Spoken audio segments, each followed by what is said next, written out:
I'm just curious. Have y'all heard about the Netflix, all the Netflix stuff this week? No, no. Have you? Sherry has. Well, Netflix has done so much stuff promoting what's called the woke agenda, the gay agenda, the transgender agenda. Now there, so much stuff is coming up promoting it to the young generation, really young people. And they show these little clips of like teenage girls out there kissing. I mean, that's the big thing now on Netflix. And people got so upset and they said, why is Netflix pushing this onto our culture so much? Why is this the major thing they're producing?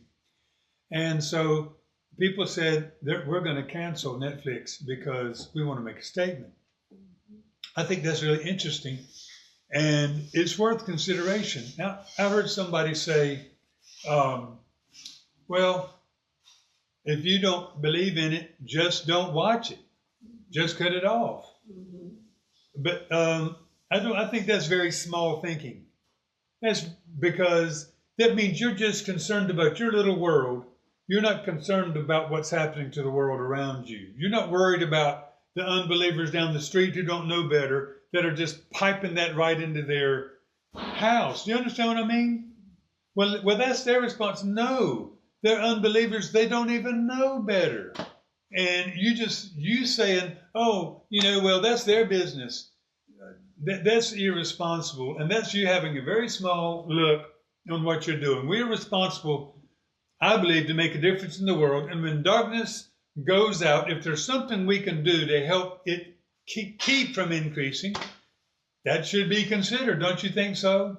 So I don't think it's wrong at all to consider canceling Netflix because you're recognizing what they're doing is actually promoting darkness in our culture to the children of our culture. And you can't expect every parent, particularly those that just don't know better. They're in the dark themselves, but you're going to let somebody else propagate this message? No, you shouldn't do that. It shouldn't be allowed. Anyway, just food for thought. Don't always just think, oh, no, well, I'll just not participate in that myself. No, if you canceling a subscription is going to help something in this culture, it's something I believe you should pray about. Now, have y'all heard about, this sounds just so funny. Everybody's, the name they use when they're entertainers, Bad Bunny. Y'all heard of Bad Bunny? Not heard of Bad Bunny either? So Bad Bunny is actually a man and he dresses up like a woman and he sings the most nasty lyrics and he's the guy that they got to do the NFL halftime show, which of course, that's like it's usually the biggest production for the whole year, right? And so many people are mad and they're like, why is this being pushed on our country? And the place that's supposed to, what's the most masculine thing you could do is when you're young, the boys want to play football. That's masculine. You get in there, you get to hit somebody and they don't care. They're going to hit you back, but it's not going to be fist fighting. It's just playing football. Guys love it. It's very masculine. And now they want to put this nasty, not family-oriented at all person who's promoting trans and every other evil thing. They want to make him this show. And why would they be doing that? In the NFL, that's supposed to be one of the most family things you can be doing, and they're going to stick that up. It's one of the most inappropriate things. Now, I would say, would you just consider not even watching the show that day? Maybe, because why are they doing that? Does the whole world want that? No.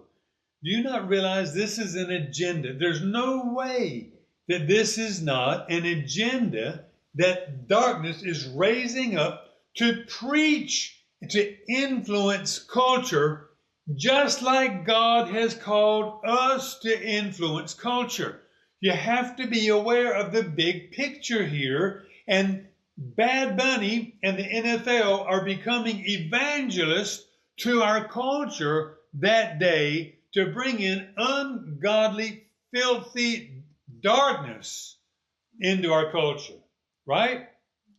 So, I don't know, consider maybe not watching the football game that day, and at the very least, don't watch that program. Cut it off. Don't even be curious about it. You understand? You know what I mean?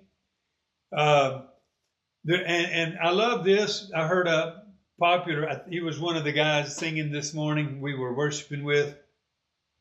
One fellow said, he made it sound like all the big name Christian industry, the people that you saw perhaps at the memorial for Charlie Kirk and whatnot, do a big production in a huge stadium that same time that's going on. And let that be the halftime show and present it as an alternative. And I thought, wow, you see, I like that kind of thinking, because if you're thinking, hey, this is an opportunity, do you not realize Christians are supposed to make the use of every opportunity, and we're supposed to use our brain and prayer, right? So you can think through something like that and go, wait a minute, this is happening. A lot of people don't like it. Let's present an alternative to that that's going to be great, that's going to present the gospel, that's going to show something. I hope it's not just presenting entertainment only, but somehow goodness comes out of it. You see what I'm saying? I think that's an amazing idea. I think that's tremendous. And that might require money. I don't know how they're going to do that, but if they do it, I thought, what a great idea. Anyway, I just want to be getting you to start thinking that way, because a lot of times Christians just think, oh, we just go to church and we just preach.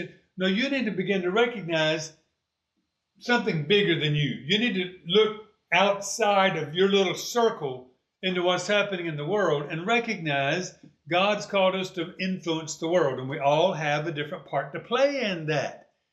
So I preach, but I'm looking for opportunities outside of where I preach, and each one of you touch on people and situations and institutions that I don't. God's given us each a place, and you need to begin to think, how can I influence?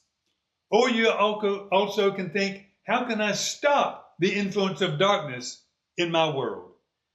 Whether it's the big thing with Netflix or whether it's something at your workplace. It's very strategic to think, what can I do to help stop the darkness coming into the world where I work, where I am, and what can I do to bring light? Is that not true? So anyway, just be thinking that way. Download the Cross Culture app today. You can join us live, browse our video library, enjoy sermon shorts, listen to our latest podcast, spend time in the Word, and connect with other Christians. Download today.